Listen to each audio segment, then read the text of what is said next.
Chào các bạn đã quay lại với kênh Đức Nguyễn DIY. Ngày hôm nay mình sẽ hướng dẫn các bạn cách để chế một cái cử cưa trượt cho cái cưa đĩa. Một cái cử này nó sẽ rất là tiện lợi trong vấn đề sử dụng ha. Thì nó cũng rất đơn giản để làm, cho nên chúng ta bắt đầu thôi. Mình sử dụng vật liệu là một tấm MDF có phủ melamine. Thì tấm này nó cũng mỏng thôi, nó tầm khoảng 8 ly. Không nhớ chính xác nữa, nhưng mà nó rất là mỏng. Như vậy thì mình sẽ đỡ bị tốn mất cái độ sâu cắt của lưỡi ha. Thì cái tấm này nó được một cái là nó có phủ mặt melamine, cho nên nó sẽ khá là trơn ở trên, cho nên khi mình trượt cái cưa ở trên thì mình sẽ không cảm giác bị ma sát nhiều. Còn đối với cái thanh cử thẳng á, thì mình sẽ sử dụng một cái tấm ván cũ bằng MDF có sơn trắng. Thì cái tấm này mình thấy là nó rất là thẳng, cho nên là bây giờ mình chỉ cần xẻ một cái thanh nhỏ ra để mình làm cử cưa ha. Sau đó thì mình sẽ phải kiểm tra lại coi là cái thanh này mình cắt ra nó có đều không. Mình sẽ kiểm tra từ đầu đến cuối coi cái khoảng cách, cái kích thước của nó có đều nhau hay không ha. Do là khoảng cách từ cái lưỡi cưa của mình cho tới cái bên phần lớn của cái đế cưa á, thì là khoảng tầm 10 cm, cho nên mình sẽ cắt cái này ra khoảng tầm 11 cm trước, lát nữa mình sẽ cắt sau. Thì mình cắt ra và bây giờ mình cố định một đầu cử lại, rồi chúng ta sẽ bắt đầu là kiểm tra coi là nó có bằng với nhau xuyên suốt chiều dài hay không, bằng cách là kiểm tra từng đoạn một.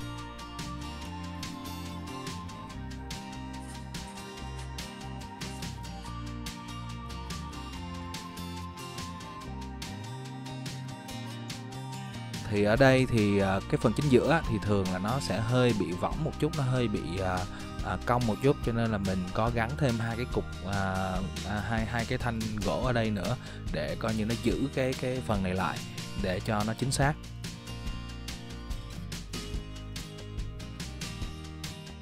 Xong rồi thì mình lật ngược lại và mình tiến hành khoan mồi.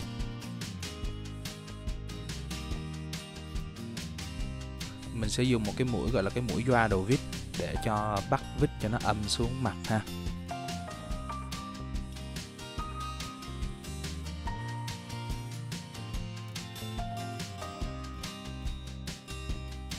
Rồi cuối cùng thì tiến hành bắt vít vào thôi, rất là đơn giản.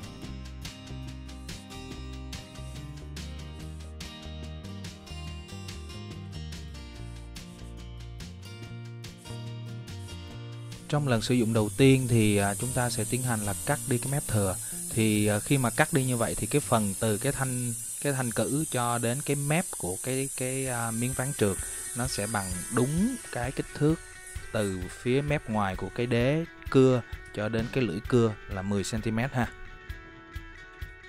Sử dụng cử cưa này thì rất là đơn giản, các bạn chỉ cần là đánh dấu đầu là điểm nào, xong rồi chúng ta đánh dấu phần điểm cuối là điểm nào, và cuối cùng là chúng ta chỉ cần là kê cái tấm trượt này lên, miễn sao là phần đầu và phần cuối nó trùng với nhau, rồi xong rồi chúng ta cố định lại và chúng ta tiến hành cắt, thì đảm bảo là cái đường cắt của chúng ta sẽ rất là thẳng. Cái này nó sẽ tiết kiệm được rất là nhiều thời gian trong cái việc là đo đạc trước khi cắt và kẹp cử ha. Thì tại vì mỗi lần kẹp cử mình phải tính luôn cả cái khoảng cách từ ngoài cái mâm cho đến cái lưỡi cưa, thì nó sẽ mất thời gian khá là nhiều, thì có cái này sẽ rất là tiện. Xin cảm ơn các bạn đã theo dõi video clip này. Nếu các bạn thấy có ích thì hãy like và share video clip này, cũng như là subscribe và bấm vào chuông để nhận thông báo của kênh. Rồi, cảm ơn các bạn và hẹn gặp lại các bạn trong những video clip tiếp theo. Bye bye.